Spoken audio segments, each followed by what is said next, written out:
Nu ką, pas daugelį jūsų atestatus galima kilogramais svert, ane?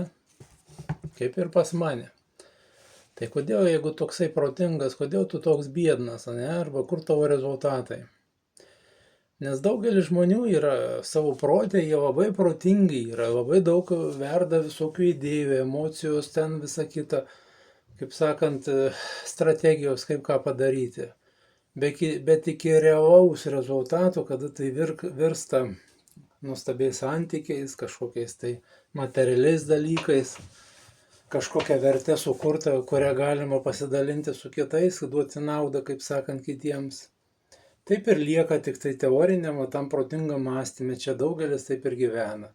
Todėl, kad yra, kaip sakant, protas nori, sąmonė nori, o pasąmonė penkiametis vaikas, jisai turi savo įsitikinimus ir viską sustabdo ir lieka toliau, paskui reikia pas mane aukštieji, o aš va pensijos ten kažkiek tai tik tai te gaunu. Nu va čia ir yra, todėl kad tu buvai per daug protingas, tu nedirbai su savim, tu nepripažinai savo, kad vis dėlto tą, ką tu turi, tau neveikia. Dabar yra dar vienas toksai fainas dalykas, mūsų protas, mūsų va, tas kytras, gudrius, va, tas, toksai, kuris visus pamokintų. Jisai žiūri į išorę. Ar dėmesys yra išorė? Kodėl atėjo čia man tas tai pasakė, kodėl tas tai padarė, kodėl čia taip ir anaip. Dabar paimk tą savo protą ir apsuktų jį į save. Pasižiūrėk į savo tą siūlą, kur laiko ausis. Raudona greičiausiai. Reiškia, jisai turi atsisukti į save ir pradėti žiūrėti, kodėl tas žmogus atėjo ir su manim vienaip ar kitaip elgiasi. Galbūt aš čia kažką iš savęs transliuoju tokio, kad jisai atėjo ir daro šitą vieną ar kitą veiksmą, poelgį su manimi. Kaip tai atrodo? Infantilas, va tas, kuris neturi nuotraukos, neturi vardų pavardės ant savo profilio, jisai dergia, rašo po kažkieno kito posto, dažniausiai, ne? Vakar pavyzdys. Žmogus nori išsikeisti pinigų ir jau tuoj po komentaro rašo, aš parašiau, kad aš galiu jam padėti iškeisti pinigus.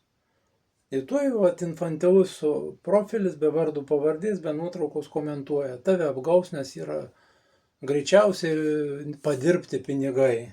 Štai interpretacija. Ir jisai tą ištransliavo iš savo būsenos, nes jisai greičiausiai linkęs yra į sukčius.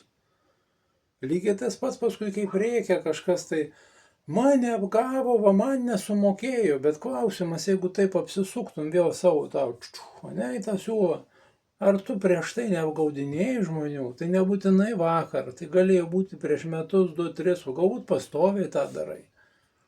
Ir štai tau nutiko toksai dalykas, nes atėjo žmogus, tau tą patį padarė, jisai parodė, žmogau, tu tokią turi programą, tu turi tokį dalyką, ką tu pats darai. Ir visą laiką taip mūsų šitam realiam gyvenime taip vyksta, tik tai mūsų visų akys į išorę, į kitus. Vat kodėl kiti taip daro, o ne aš. O kai tu atsuksi tą savo protą, savo tą visą dėmesį į save, tu suprasi, labai daug atsakymų atgausi. Jo, tik tai kai aš tau sugrąžinsiu tą centrą, kaip sakant. Iki to, tai greičiausiai tau to nepavyks padaryti. Iki.